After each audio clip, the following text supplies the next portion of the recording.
방송 내용은 이게 방송인가 싶을 정도로 진짜 간단했습니다. 뭐냐면 신호를 잘 지키는가, 새벽에도 신호를 잘 지키는가, 사람들이 아무도 안 보는데도 신호를 잘 지키는가, 그냥 하염없이 기다리던 그런 프로그램이었습니다.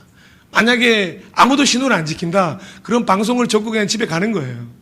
그런데 지키는 사람이 나타났다, 그럼 저렇게 양심 냉장고를 주던 그런 프로그램이었습니다. 저 솔직히 이 코너 처음 봤을 때 이건 금방 끝나겠다, 한 1회 2회 정도에 끝날 줄 알았습니다. 왜냐하면 저 중요한 신호를 사람들이 안 지키겠습니까? 당연히 지키지 않겠습니까? 그런데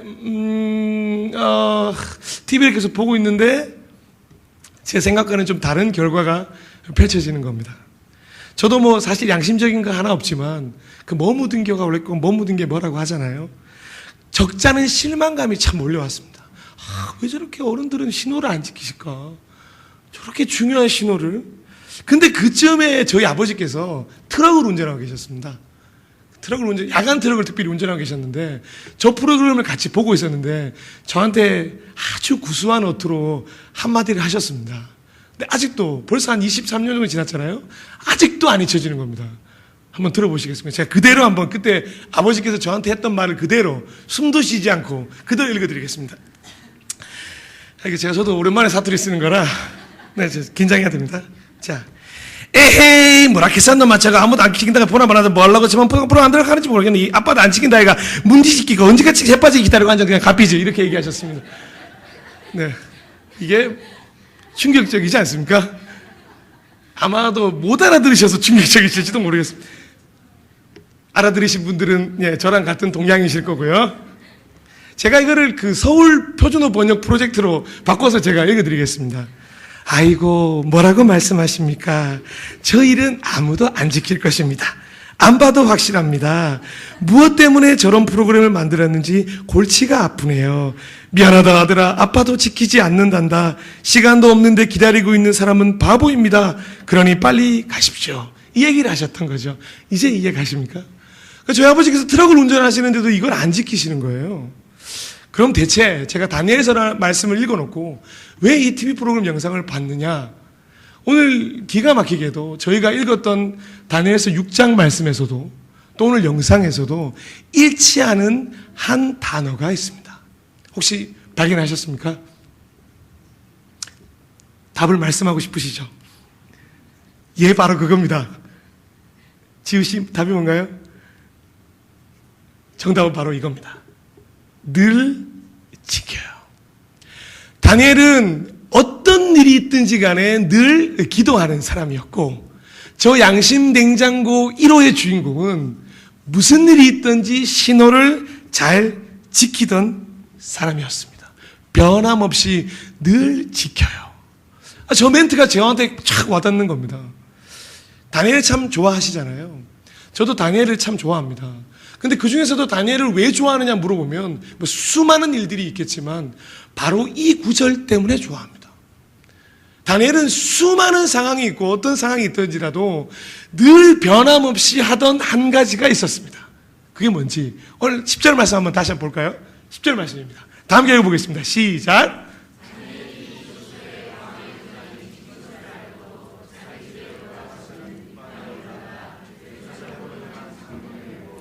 전에 하던 대로 물을 끓고 감사하였더라. 아멘. 이 전에 하던 대로가 너무 감동적인 겁니다. 어떻게 그럴 수 있을까? 다 읽진 않았지만 우리 다니엘서 6장에는 아주 흥미진진한 스토리가 진행이 됩니다. 이때 다리오 왕은 엄청 큰 나라를 다스리고 있었거든요. 나라를 3개 지방으로 나눠서 다스리고 있었습니다. 근데 그 3개 지방 중에 한 지방에 총리가 누구였냐면 바로 다니엘이었습니다. 근데 다니엘이 일을 해도 너무너무 잘하는 겁니다. 그러니까 3명도 필요 없어. 다니엘 1명을 가지고 이 나라를 다 다스려보자 하는 마음이 왕에게 생겼습니다. 잘 넘어가고 있습니까? 네, 다음 페이지입니다. 네, 이렇게 그림과 함께 보여드리는 이유는 참고하시라고 보여드리는 겁니다. 다니엘 1명만으로 충분히 가능하겠다. 그러니까 다니엘을 전국 총리로 임명하려고 하는 거죠. 그러다 보니까 자연스럽게 배가 아픈 사람들이 있죠. 이상하게 사촌이 땅이 사면 이렇게 배가 아플까요? 남이 잘 되는 꼴을 보기 싫었던 사람들이 거기도 있었나 봅니다. 한둘이 아니었을 겁니다, 아마. 저기 저 보이지도 않는 아주 작은 나라.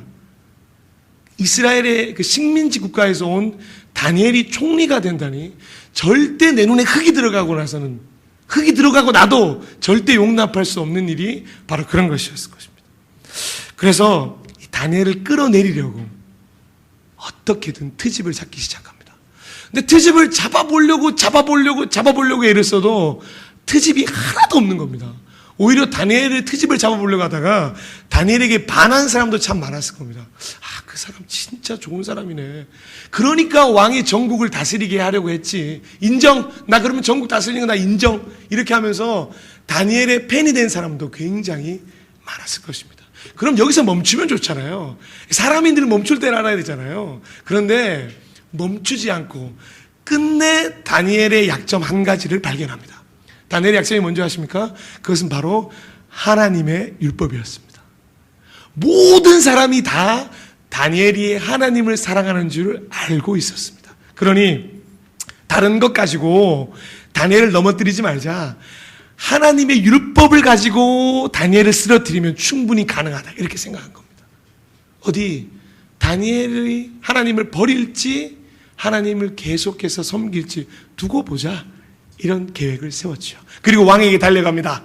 왕님, 약 30일 동안 왕이 아닌 다른 사람에게 아니면 다른 신에게 절하는 사람은 다 사자굴에 쳐넣읍시다. 사자굴에? 그거 좋지. 다니엘을 죽일 생각인지도 모른 채 왕은 자기가 신이 되고 싶어서 그랬는지 어땠는지 모르지만 이 금령에 찬성하고 맙니다. 그리고는 30일 동안 아무도 나 왕 외에는 어떤 신에게든 어떤 사람에게든 절하지 마라 라고 금령을 선포합니다. 사람들이 이거 듣고 어땠을까요? 여러분들이 지나면 어떻겠습니까?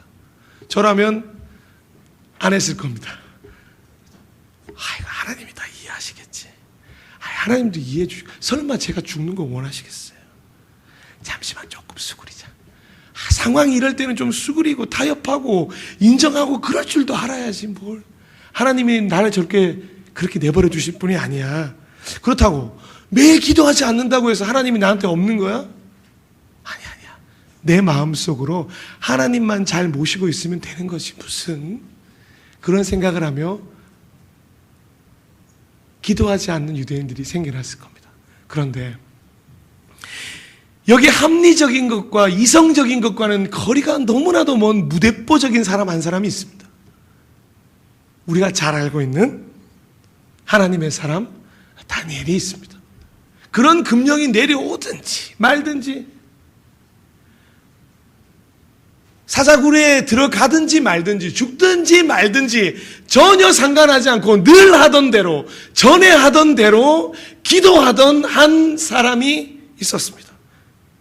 미련해 보일 만큼 환경이나 조건이나 이유나 이런 것들 다 초월해서 아니 난 하나님만 볼 건데 아니 난 하나님만 바라볼 건데 라고 하는 다니엘이 있었습니다. 믿음의 바보 이 다니엘은 늘 하던 대로 예루살렘을 향하여 창문을 열고 하루 3번 솔직히 말씀드려서 하루 3번 하던 거 다 잘 때 그냥 밤에 이렇게 몰래 가서 기도하면 되지 않나요? 아무도 안 볼 때 창문 이렇게 커튼도 좀 치고 이렇게 지하방에 들어가서 기도하면 되지 않을까요? 근데 왜 이렇게까지 했을까요? 하루 3번 여전히 변함없이 늘 하던 대로 기도합니다. 영화였다면 보십시오. 이 반대편에서 꼭 이렇게 망원경을 들고 이렇게 여기는 CCTV로 나왔네요. 대단하죠? 그때 CCTV 없습니다. 혹시 오해하지 마십시오. 망원경을 들고 이렇게 봤을 겁니다. 그래 다니엘 너 걸렸어. 넌 이제 죽은 목숨이야. 널 내 손으로 이제 죽이는구나. 얼마나 기분이 좋았겠습니까? 반대하는 입장에 있는 사람이 그 사람이 내가 딱 걸린 그물에 걸리는 순간 기분이 참 좋잖아요. 사자들을 며칠씩 굶깁니다. 그리고는 다니엘이 사자 밥이 되도록 기다렸죠. 하지만 그들의 바람이 이루어졌을까요? 고맙습니다. 그들의 바람은 이루어지지 않았습니다. 너무나도 기적과 같은, 이 다음 페이지 보면 제가 정말 이 만화를 잘 그렸다고 생각해요. 여러분 보십시오. 정말 말도 안 되는 일이 벌어졌지 않습니까? 다니엘이 사자와 함께 아침에 일어났는지 기분 좋게 이야기를 나누고 있습니다. 아마 진짜 저러지 않았을까요? 하나님의 놀라운 기적 같은 일들이 벌어져서 우리는 그 결과를 잘 알고 있습니다. 그리고 그 계획을 짰던 사람들이 오히려 이 사자밥이 되었죠. 사랑하고 존경하는 또 축복하는 우리 영락교회 가족 여러분, 오늘 이 위대한 신앙의 사람 다니엘을 제가 나누면서 이 점을 좀 기억하셨으면 좋겠습니다. 다니엘은 절대 특별한 순간, 특별한 사람이 아니었습니다. 그는 전처럼 항상 하던 대로, 늘 하던 대로, 전에 행하던 대로, 늘 하듯이, 이전에도 늘 그러하였듯이 평소에 행하던 습관대로 영어는 읽지 않겠습니다. 그는 기도하는 사람이었습니다. 그 사실을 우리가 기억해야 되는 거예요. 다니엘이 사자굴에서 살아나왔대. 그걸 기억해야 되는 게 아니라 다니엘이 늘 기도했기 때문에 그런 일이 벌어진 거야 라는 걸 기억해야 한다는 것이죠. 신앙의 진짜 힘은 그럴 때 나오는 것 아니겠습니까? 특별할 때만 하나님을 더 특별히 가까이 하고, 평범할 때는 그냥 하나님도 평범하게 생각하고. 그렇게 생각했던 다니엘이 아니라 모든 삶의 부분을 하나님과 동행하고자 했던 그 다니엘의 신앙, 그 다니엘의 마음이 오늘 우리 모두의 마음이 되기를 소망합니다. 혹시라도 그냥 무의미하게 3번 형식적으로 기도했을까요? 아니요, 그렇지 않습니다. 다니엘의 기도는 내용이 있었고, 다니엘의 기도는 중심이 있던 하나님을 바라보던 기도였습니다. 오늘도 우리는 수많은 문제에 봉착하게 됩니다. 저 역시 그렇습니다. 문제를 풀어가기 위해서 우리는 선택이라는 것을 해야 합니다. 프랑스 철학자인 장폴 사르트르, 이거 집에서 연습 많이 했는데 잘 안 되네요. 장폴 사르트르가 한 유명한 말 알고 계십니까? 인생은 C와 B와 D 사이의 C다. 바로 벌스와 데스 사이의 초이스다. 이렇게 얘기했죠. 그러니까 어떤 사람들은 여기다가 이 초이스라고 하지 않고 치킨이라고 하더라고요. 인정할 뻔했습니다. 인정. 그렇지. 죽음과 그 삶과 죽음 사이엔 치킨이 있는 거야. 아닙니다. 치킨이 아니라 자꾸 치킨이라고 할 뻔해요. 바로 초이스, 선택이 있습니다. 그런데 그 선택이 내 의지나 내 노력이나 어떤 내 경험, 내 지식을 의지하는 것이 아니라 하나님이 주신 능력으로 그 일들을 행할 수 있다면, 실패하고 후회하는 경험들 참 많으시잖아요. 돌이킬 수만 있다면, 그 순간의 선택과 결정이 하나님으로부터 올 수 있다면, 기도함으로부터 시작될 수 있다면 이라는 생각 얼마나 많이 하셨습니까? 나의 의지가 아니라 성령님의 권능으로, 내 노력이 아니라 하나님의 능력으로 할 수 있다면, 내 경험과 지식이 아니라 예수님의 방법으로만 가능했다는 것을 알았다면, 기도가 가장 좋은 방법이라는 걸 늘 깨닫고 있었다면, 부끄럽지만 제가 그랬다면 우리는 당연히 기도했을 것입니다. 그러니 우리의 신앙은 기도로부터 훈련이 되어야 합니다. 기도로부터 하나님의 방법을 배워야 합니다. 기도로부터 하나님과 대화하면서 이 땅에 나그네로 왔잖아요. 이 나그네로 어떻게 살아갈 것인가, 이 지혜를 배워 나가야 합니다. 설교를 준비하면서 제가 제 스스로에게 많이 질문했습니다. 야, 넌 요즘 얼마나 하나님 앞에 서 있긴 하냐? 부끄럽습니다. 정말 죄송하기도 너무 부끄럽습니다. 각자 스스로에게 질문 한번 해보시겠습니까? 나는 요즘 얼마나 하나님을 가까이 하고 있는가? 얼마나 하나님과 대화를 나누며 기도하고 있는가? 나는 기도를 중요하게 생각하는가? 그런데 다니엘의 기도를 보면서 또 한 가지 신기한 점이 생겼습니다. 다니엘의 기도는 단순히 자기의 처지가 막 답답해서 하나님께 하루 3번씩 기도했던 게 아니고, 하나님 어떻게 할까요? 단순히 물어봤던 기도가 아니었습니다. 다니엘의 기도는 바로 감사였습니다. 다니엘은 늘 하던 대로 단순히 기도한 게 아니라 하나님께 감사 기도를 했다는 것입니다. 정말 여기서 말도 안 되는 부끄러움이 몰려왔습니다. 그냥 우리 처지만 고백하면 되지 뭔 감사까지. 아시잖아요. 곧 이제 사자굴에 들어가야 하는 상황인데 무슨 감사가 나올까요? 성경에서 감사로 기도했다는 것은 하나님을 마음껏 찬양했다는 이야기입니다. 전능하신 하나님, 창조주 하나님, 우리 삶의 주인이신 하나님, 우리 삶을 인도하시는 하나님, 지금도 역사하시는 하나님, 나의 전부이신 하나님 찬양합니다. 감사합니다. 이렇게 다니엘은 고백했을 것입니다. 그 상황에서, 그 곤란한 상황에서 말이죠. 죽음과 삶의 선택의 기로에서 다니엘은 늘 하던 대로 감사와 찬양을 올려드렸습니다. 그리고 우리는 이 다니엘의 기도 완성반도 잘 알고 계십니다. 바로 예수님의 기도입니다. 다 함께 한번 읽어보실까요? 자, 시작.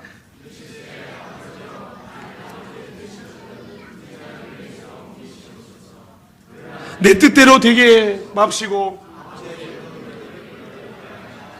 아멘. 내 뜻대로 되게 하지 마시고 아버지의 뜻대로 되기를 원합니다. 예수님의 일생 기도로 시작해서 기도로 끝난 분 아니겠습니까?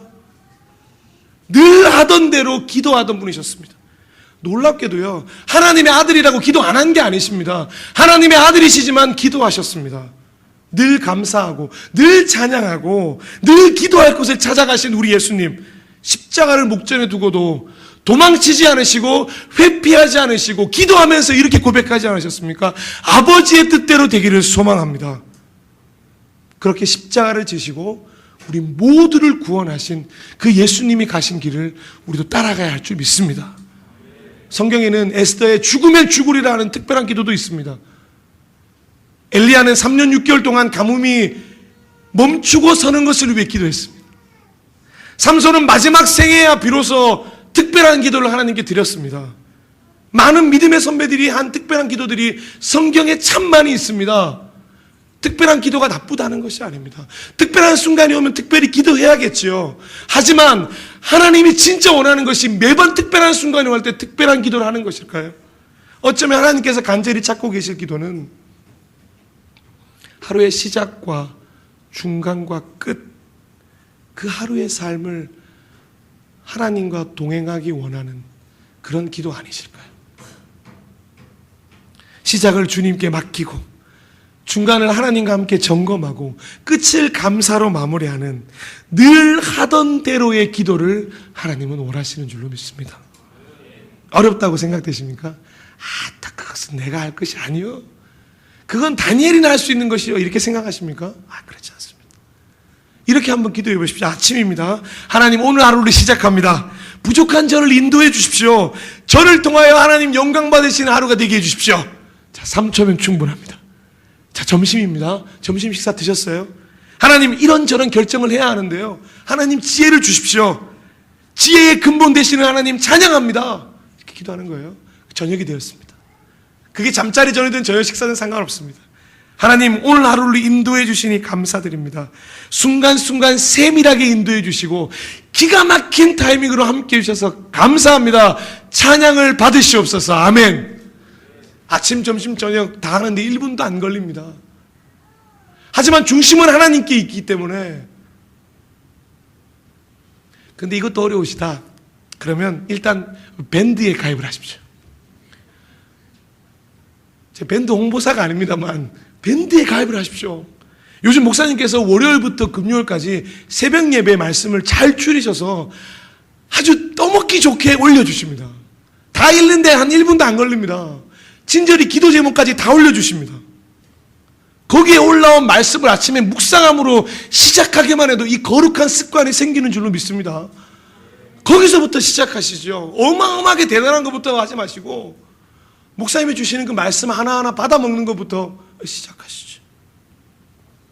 그 훈련을 통해서 우리가 저 다니엘의 영성을 가질 수가 있는 것입니다. 하루아침에 이루어지지 않습니다. 오늘 함께 보신 영상 양심냉장고 1의 주인공은 다름 아닌 보시다시피 장애를 가진 부부였습니다. 방송상 장애를 가졌다고 해서 아마 더 큰 울림을 줬을지도 모르겠습니다만, 하지만 우리가 기억해야 될 건 저분들이 장애인이었더라 이런 거 기억하시면 안 돼요. 저분이 하신 멘트를 우리는 기억해야 됩니다. 늘 지켜요. 저는 신호를요 늘 지켜요. 당당하게 이야기하셨던 그분의 말을 우리는 기억해야 됩니다. 그렇게 말씀하신 이분을 통해서 무슨 일이 벌어진지 아십니까?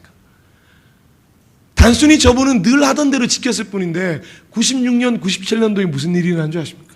어마어마한 나비 효과가 일어났습니다. 저 방송이 나온 후에 신호와 정지선을 지키는 확률이 10배나 뛰었습니다.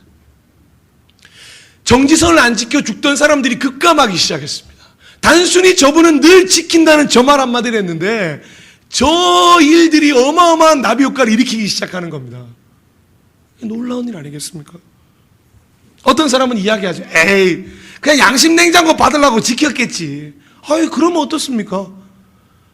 그 냉장고를 받고 싶어서 지키기 시작했던 한 명 때문에 죽을 수 있던 사람이 살아났다면 그거 얼마나 의미 있는 일이겠습니까? 마찬가지입니다. 지금 우리가 하고 있는 기도 아무것도 아닌 것처럼 보여지십니까? 내 기도가 무슨 힘이 있어? 아니요.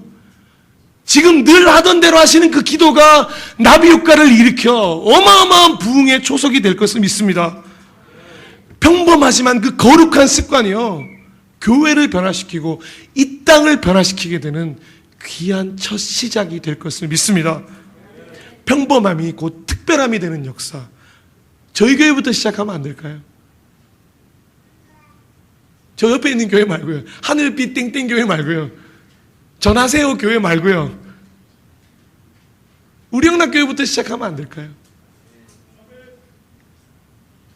마치 그 뉴욕에서 6명에서 시작했던 기도가 미국 전역으로 퍼진 그 미국 대부흥 운동이 났던 것처럼 우리 한 명의 장로가 회개하고 기도해서 일어났던 평양 대부흥처럼 말이죠. 야, 이 동탄에 우리나라의 부흥의 불길이 무는데 어디서 시작했지? 우리 영락교회요. 역시 목사님 마음에 하셨어요. 저는 그 역사가 일어나게 될 줄로 믿습니다. 사랑하고 존경하고 축복하는 우리 영락교회 가족 여러분, 아시다시피 저는 오늘부로 교회를 떠납니다. 그 부교육자로 교회를 섬기다가 떠나는 게 사실 굉장히 마음이 무너지고 힘듭니다. 사실은 부교육자는 잘 떠나지 않고 오랫동안 같이 목사님을 도와드려야 되는데 너무 죄송한 마음입니다. 제가 20살 때부터 이 전도사 사역을 시작했으니 올해로 딱 전도사 사역만 20년 차입니다.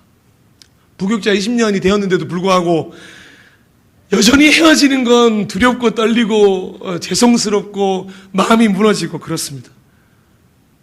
이렇게 떠나면서 꼭 한 가지 부탁드리고 싶었던 이 말씀,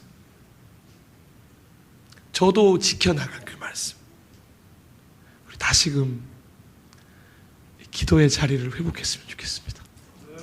아직 늦지 않았습니다. 여전히 늦었다는 것은 없습니다. 거룩한 습관은 오늘 이 자리에 우리가 결단하고 헌신하는 것에서부터 시작됩니다. 우리는 지금 당장 사자굴에 던져질 일도 없고 십자가를 지고 골고다 언덕을 올라야 될 일도 없습니다. 그렇기 때문에 뭐 특별히 기도할 필요 있어? 아니요.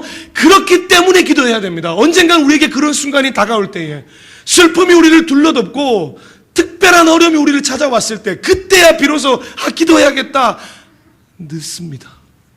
지금 늘 하던 대로 기도하셔야 할 때입니다. 시작하셔야 합니다. 말씀을 마무리하겠습니다. 다니엘은 어제도 오늘도 내일도 상황의 어떠함과는 상관없이 가장 먼저 하나님을 바라보았습니다. 목사님이 몇 주간 마음을 다해 전해주셨던 노아의 방주 기억하시죠? 노아의 방주의 창문은 어디에만 있다고요? 하늘을 향해 하나만.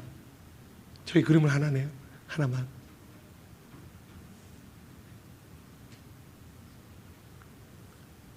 이 말씀을 듣고도 기도하지 않으시겠습니까? 지금 우리는 노아의 방주 시대에 있잖아요. 그러면 하나님만 바라봐야 되죠. 하나님을 바라보면서 가야 하지 않겠습니까? 저도 그렇게 하겠습니다. 사람 보지 않고, 세상 보지 않고, 시선을 빼앗는 수많은 것들에 시선 빼앗기지 않고 하나님 바라보며 가겠습니다. 우리에게 주어진 삶에 또 다른 이름을 붙여주십시오. 삶은 곧 기도이며, 내 삶은 곧 찬양이며, 내 삶은 곧 감사이며, 내 삶은 곧 하나님과의 동행이다. 이런 이름을 붙여주십시오. 내 삶은 내 꿈을 이루는 데 쓸 거야가 아니라 하나님의 꿈과 비전을 이루는데 하나님 내 삶을 드리겠습니다. 오늘 신호를 지킨 저 부부에게는 양심 냉장고라는 것이 주어졌습니다. 양심 냉장고라는 선물을 왜 줬을까요? 그건 이 방송을 통해서 당신들이 양심을 지키는 사람임을 인정해 드립니다 라고 인정해 드린 겁니다. 자, 이제 우리를 위한 양심 냉장고가 준비되어 있습니다. 오늘 제목이 양심 냉장고를 주시리라잖아요. 네, 제가 직접 냉장고를 드리진 못하지만 이 양심 냉장고 바로 하나님의 인정을 의미합니다. 우리가 기도할 때에, 우리가 하나님을 다니엘처럼 사랑할 때에, 다니엘과 같이 평범하지만 거룩한 습관을 가질 때에 우리 모두의 기도의 완성판이셨던 그 예수님을 따라갈 때에 하나님 우리에게 인정이라고 하는 양심 냉장고를 반드시 주실 것입니다. 하나님이 우리를 인정하시는 거죠. 하나님께서 예수님을 내 사랑하는 아들이라고 인정하신 것처럼 사랑하는 우리 모든 성도님들을 내 사랑하는 자여, 너는 나의 기쁨이다. 나는 너를 인정한다. 나는 너의 믿음을 인정한다. 그렇게 말씀하시며 양심 냉장고를 다 받으셨으면 좋겠습니다. 하나님이 인정하는 신앙이 되십시오. 하나님이 기뻐하시는 사람이 되십시오. 하나님이 찾으시는 한 사람이 되어서 하나님의 꿈을 이루어드리는 우리 모두가 되기를 간절히 소망합니다.